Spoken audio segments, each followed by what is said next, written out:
questions about the coronavirus. Laurie Garrett is, of course, a Pulitzer Prize-winning reporter who has covered global pandemics before.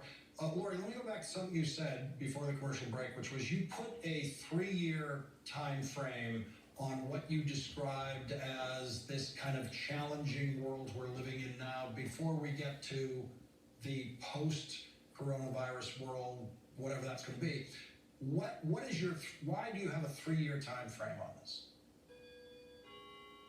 Well, Lawrence, 3 years is my best case scenario, not my worst case by any means. 3 years is because it's going to take much longer than most people think to come up with a safe, proven, viable vaccine, have mass production, really get it out there, and deal with all the resistance against vaccination, deal with all the questions associated with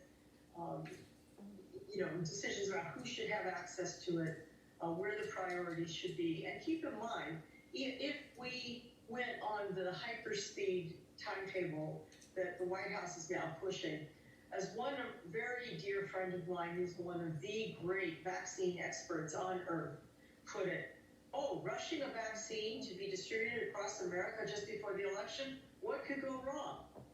And I mean, it really is amazing that we're going pell-mell speed with the leading candidates for rapid vaccine use being of a type never previously used, not only in human beings, but in animals.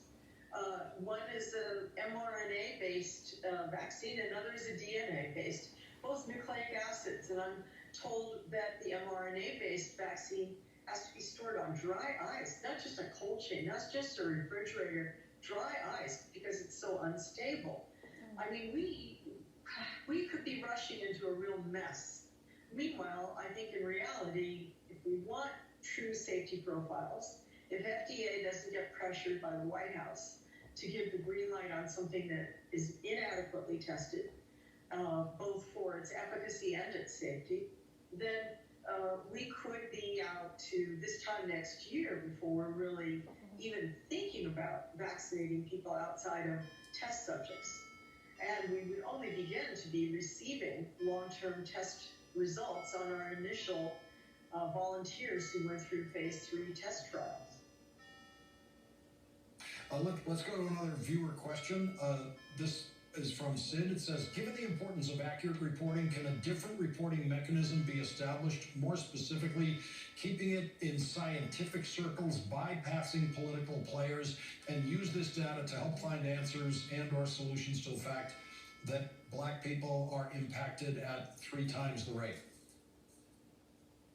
This is such an important question, Lawrence, because it goes to the heart of every single problem we have right now with this epidemic. It's about trust. It's about, do we trust the data?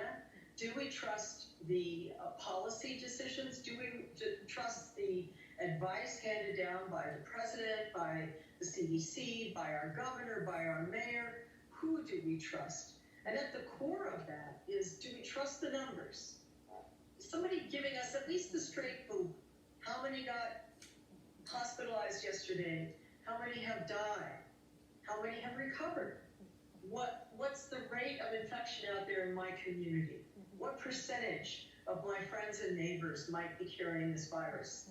How dangerous is it to be around them if they are? We need a solid basis of trust in order for people to make the kinds of decisions that really matter. And in particular, when we see a racial divide, as we do quite acutely with COVID-19 right now. It's Latinos, Native Americans, and African Americans are all at higher risk of both infection and, more importantly, of death if infected. And a lot of different theories have been put out, a lot of different ideas about why this is so, but we don't have any real definitive, solid scientific answers about why it's so. There's just a lot of people leaping to their boilerplate issues in national politics.